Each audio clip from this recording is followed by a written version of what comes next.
Christmas Carol by Charles Dickens. Stave 4. The Last of the Spirits. Continued some more. The room was very dark, too dark to be observed with any accuracy, though Scrooge glanced around it in obedience to a secret impulse, anxious to know what kind of room it was. A pale light, rising in the outer air, fell straight upon the bed, and on it, plundered and bereft, unwatched, unwept, uncared for, was the body of this man. Scrooge glanced towards the phantom. Its steady hand was pointed to the head. The cover was so carelessly adjusted that the slightest raising of it, the motion of a finger upon Scrooge's part, would have disclosed the face. He thought of it, felt how easy it would be to do, and longed to do it, but had no more power to withdraw the veil than to dismiss the spectre at his side. O cold, cold, rigid, dreadful death, set up thine altar here, and dress it with such terrors as thou hast at thy command, for this is thy dominion. But of the loved, revered, and honoured head thou canst not turn one hair to thy dread purposes, or make one feature odious. It is not that the hand is heavy and will fall down when released. It is not that the heart and pulse are still, but that the hand was open, generous and true, the heart brave, warm and tender, and the pulse a man's. Strike, shadow, strike, and see his good deeds springing from the wound to sow the world with life immortal. No voice pronounced these words in Scrooge's ears, and yet he heard them when he looked upon the bed. He thought if this man could be raised up now, and would be his foremost thoughts. Avarice, hard dealing, griping cases, they have brought him to a rich end truly. He lay in the dark, empty house, with not a man, a woman, or a child, to say that he was kind to me in this or that, and for the memory of one kind word, I will be kind to him. A cat was tearing at the door, and there was the sound of gnawing rats beneath the hearthstone. What they wanted in the room of death, and what they were so restless and disturbed about, Scrooge did not dare to think. Spirit, he said, this is a fearful place. In leaving it, I shall not leave its lesson, trust me. Let us go. Still the ghost pointed with an unmoved finger to the head.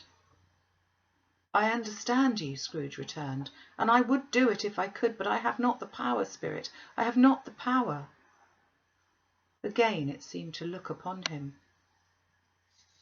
If there is any person in the town who feels emotion caused by this man's death, said Scrooge, quite agonized, show that person to me, Spirit, I beseech you. The phantom spread its dark robe before him for a moment, like a wing, and withdrawing it revealed a room by daylight where a mother and her children were.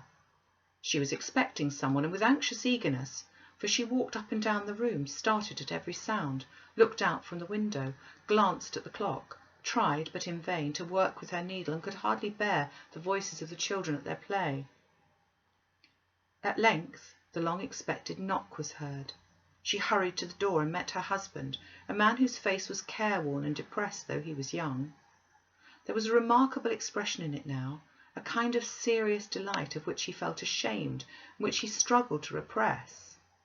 He sat down to the dinner that had been hoarding for him by the fire, and when she asked him faintly what news, which was not until after a long silence, he appeared embarrassed how to answer. Is it good, she said, or bad, to help him? Bad, he explained. We are quite ruined?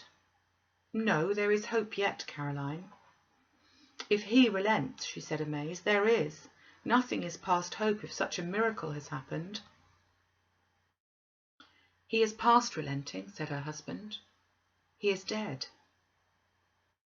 She was a mild and patient creature if her face spoke truth, but she was thankful in her soul to hear it, and she said so with clasped hands. She prayed forgiveness the next moment and was sorry, but the first was the emotion of her heart. What the half-drunken woman whom I told you of last night said to me when I tried to see him and obtain a week's delay, and what I thought was a mere excuse to avoid me turns out to have been quite true. He was not only very ill, but dying then. To whom will our debt be transferred? I don't know, but before that time we should be ready with the money, and even though we're not, it would be bad fortune indeed to find so merciless a creditor in his successor. We may sleep tonight with light hearts, Caroline. Yes, soften it as they would, their hearts were lighter. The children's faces, hushed and clustered round to hear what they had so little understood, were brighter, and it was a happier house for this man's death. The only emotion the ghost could show him, caused by the event, was one of pleasure. Let me see some tenderness connected with a death, said Scrooge, or that dark chamber spirit which we left just now will be forever present to me. The ghost conducted him through several streets familiar to his feet, and as they went along, Scrooge looked here and there to find himself, but nowhere was he to be seen. They entered poor Bob Cratchit's house, the dwelling he had visited before, and found the mother and the children seated round the fire. Quiet, very quiet. The noisy little Cratchits were as still as statues in one corner, and sat looking up at Peter, who had a book before him. The mother and her daughter were engaged in sewing, but surely they were very quiet. And he took a child and set him in the midst of them. Where had Scrooge heard those words? He had not dreamed them. The boy must have read them out, as he and the spirit crossed the threshold. Why did he not go on? The mother laid her work upon the table and put her hand up to her face. The colour hurts my eyes, she said. The colour? Ah, poor Tiny Tim. They're better now again, said Cratchit's wife. It makes them weak by candlelight, and I wouldn't show weak eyes to your father when he comes home for the world. It must be near his time. Past it, rather, Peter answered, shutting up his book. But I think he's walked a little slower than usual these last few evenings. They were very quiet again. At last she said, in a steady, cheerful voice that only faltered once, I've known him walk with Tiny Tim upon his shoulder very fast indeed. So have I, said Peter, often. So have I, exclaimed another. So had all. But he was very light to carry, she resumed, intent upon her work, and his father loved him so that it was no trouble. No trouble. Ah, there's your father at the door. She hurried out to meet him, and little Bob in his comforter, he had need of it, poor fellow, came in. His tea was ready for him on the hob, and they all tried who should help him to it most. Then the two young Cratchits got up to his knees and laid each child a little cheek against his face, as if they said, Don't mind it, father, don't be grieved. Bob was very cheerful with them and spoke pleasantly to all the family. He looked at the work upon the table and praised the industry and speed of Mrs. Cratchit and the girls. They would be done long before Sunday, he said. Sunday?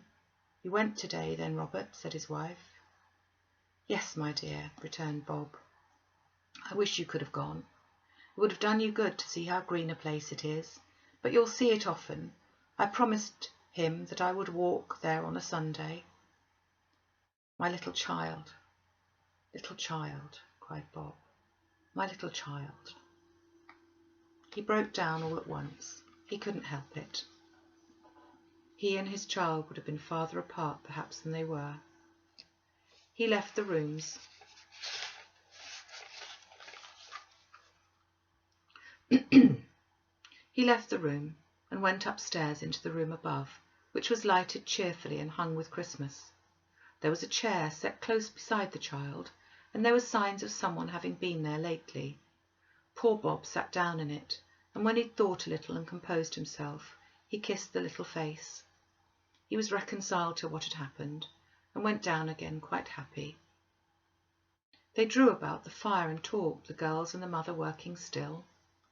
Bob told them of the extraordinary kindness of Mr. Scrooge's nephew, whom he'd scarcely seen but once, and who, meeting him in the street that day and seeing that he looked just a little down, you know, said Bob, inquired what had happened to distress him. On which, said Bob, for he is the pleasantest spoken gentleman you ever heard, I told him, I'm heartily sorry for it, Mr. Cratchit, and heartily sorry for your good wife. By the by, he never knew that. How he knew that, I don't know. Knew what, my dear? Why, that you were a good wife, replied Bob. Everybody knows that, said Peter. Well observed, my boy. I hope they do. Heartily sorry, he said, for your good wife.